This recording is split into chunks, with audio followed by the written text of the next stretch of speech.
चला रोल. एक मिनिट. तुला जास्त घ्यायची असते रोल बघ. गौरव चालू आहे माझा जरा फॉलोअप आहे डॉक्टरचा म्हणून.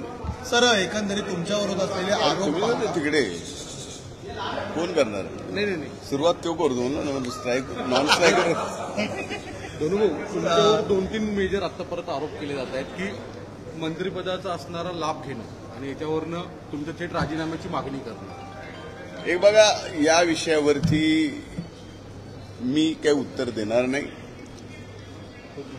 माननीय अंजली दमानिया या स्वतः आदरणीय उपमुख्यमंत्री अजितदादा पवार साहेबांना भेटल्यात आणि त्यांना जाऊन भेटून ज्या कागदपत्रासहित त्या भेटल्यात त्यावरती माननीय उपमुख्यमंत्री अजितदादा आणि माननीय मुख्यमंत्री देवेंद्र भाऊ आणि उपमुख्यमंत्री अजितदादा यावरती स्पष्ट उत्तर देतील आणि ते उत्तर त्यांनीच द्यावं अशी माझी सुद्धा या ठिकाणी इच्छा आहे.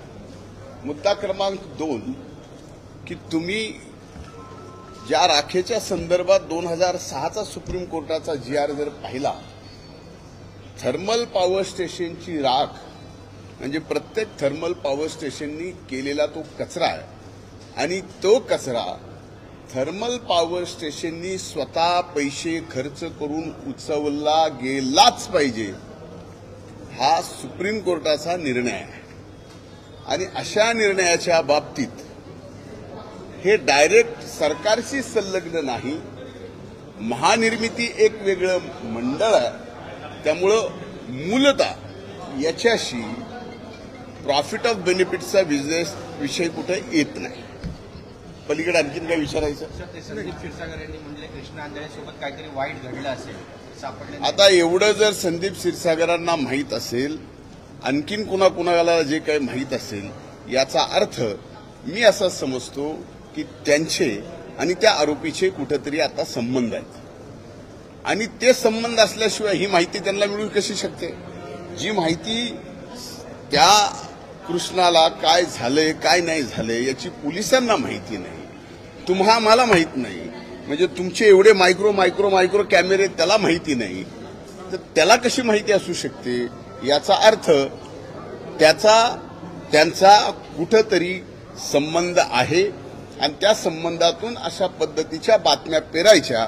आपल्याला ती बातमी मिळते आणि सध्या गेली 1 महिना सव्वा महिना बीड पलीकडे दुसरं काहीही आपल्या माध्यमावर चालू नाहीये.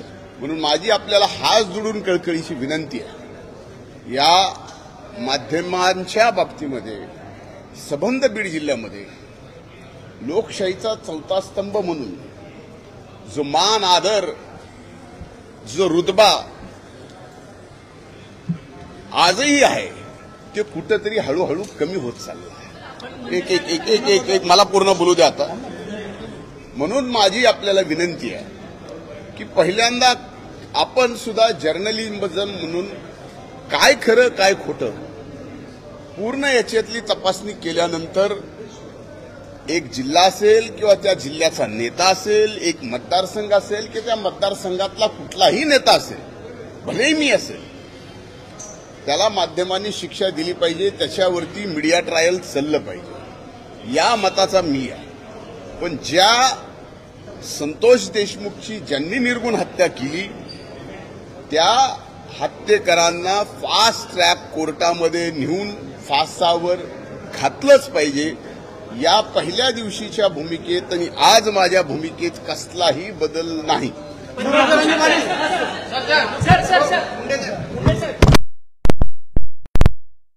गौरव